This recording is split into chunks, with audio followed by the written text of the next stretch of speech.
Hello, I'm here with Vernon Harris, who is this year's Fraser Coast Science, Technology, Engineering and Mathematics Person of the Year. I'm here to present his award, which is going next to birthday cards because it's your 97th birthday this week, isn't it? So happy birthday, Vernon. Oh, thank you very much. And obviously you've had a lifetime in science. Can you tell me a bit about your specialization? Well, I started off doing medicine. That was at the beginning of the war in 1941. I couldn't continue that because all the bombing in London, they closed the teaching hospitals. And so I was called up and was, instead of going into the forces, I went down into the coal mines. They wanted coal more importantly than soldiers. Yeah. This is to keep the war efforts and keep the country going. Everything working. And at the end of that 3-year period working in a coal mine, I decided I didn't want to continue with medicine. So I decided I'd do biochemistry. And the only place in those days, as in 1947, was Cambridge. Yeah. And the professor at Cambridge, he said, "Oh yes, I could." He gave me a starting 8.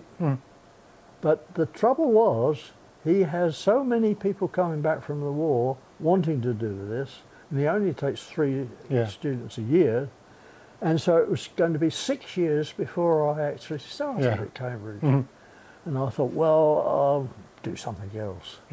And I spent 3 years studying zoology, and when I graduated, there was an advertisement. Someone wanted a zoologist, and I went to this person. It was a professor, and he interviewed me, and he said, "Oh, I'd like you to come and work with me." But the catch was, I had to go to Nigeria. London University was building a new university college in Nigeria. So I went out to Nigeria, and I enjoyed that. When Nigeria was going to go self-governed, we decided, my wife and I decided to move back to London. And so I went back to London University teaching there. And they must somehow, people in Canberra got to know that we had been making our own syllabus, the curriculum for Africa. And they were going to open up an undergraduate department for Australian National University in Canberra, ANU. And the professor there had heard about me, and he was very anxious to get me out to Australia. And so that's how I came out here. And it's been a wonderful. Canberra was a wonderful place for a university. It's right next to CSIRO, and there was wonderful libraries. And a great research culture. And, research structure. And you would go on to study, really specialize in very small animals, is that right? Well, yes. It was a funny thing that I started to look at them.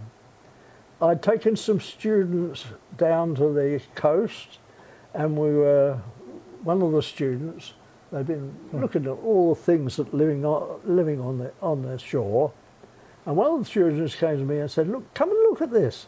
there's a little tiny thing here, and I don't know what it is. Now I looked down on the microscope, and I thought to myself, I think that is a copepod. But I wasn't sure. So I asked 2 or 3 other people, even the professor, and all of them said, no, that's not a copepod, it's an isopod. And it wasn't until many years later that I was working in the British Museum in London that I came across a paper about this animal. Yeah. So I'd got a name for it. Yeah. And of course it wasn't an isopod at all. Yeah. It was a very peculiar and unusual copepod. And what is a copepod? Now they're little tiny, they're in the plankton in the sea. They're very small things, they're about 1 millimetre or so small, and they form, there's millions of them, countless millions of them, and other fish can just open their mouth and go through the water, and they can collect them on the gills. So copepods are very widespread. I've heard someone say that the biomass of copepods is much greater than the biomass of all the cows and sheep and everything on the earth. Yeah, so That's many incredible. individual lives, so many individual experiences of the Yes. world in there. And so you've discovered ones that were previously unknown to science? So I started collecting them down at New South Wales, Bateman's Bay, and I collected 30 new species Yeah. here in the east coast of Yeah. Australia. And then I was asked to go to Japan, and they paid for me to do some research over there on their copepods. And I've got 12 new ones from Japan. Wow, it's a real frontier of science. That Yes. All these things been in so small So that you don't know I about. had collected in 2 or 3 years more species than had been collected in just under 200 years. Yeah. And most of those that had been collected in the past were incorrectly named. Yeah. And so a lot of those I've had to rename. But they're not my species. Yeah.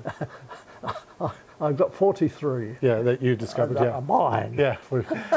And so how could people get a sense of what a copepod is? Is it related to like crabs or jellyfish or?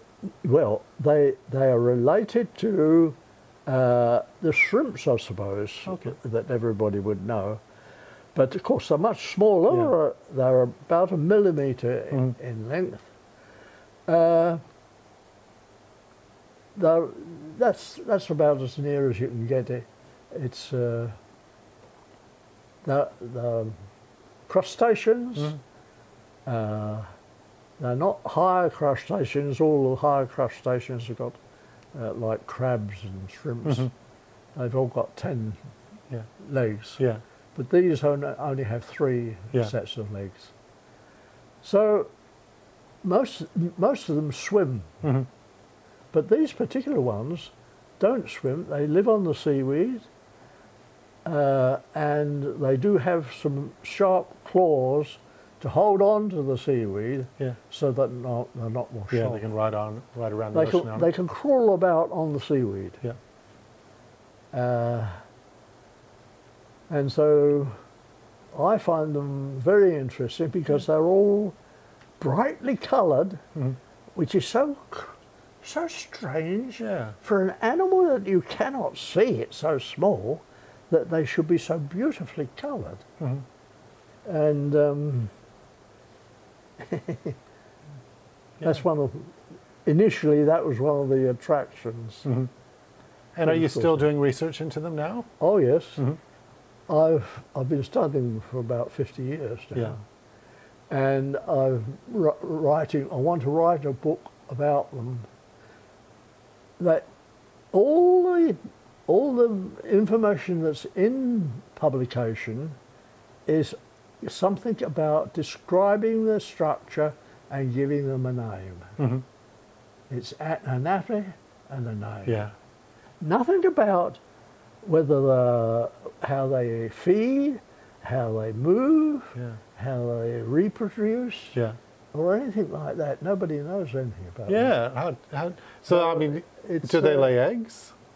Do they lay eggs? How oh small? yes. Like, The female produces rather a small number of eggs. they must be very small. I mean, the actual adults are less than a millimetre Yes, themselves.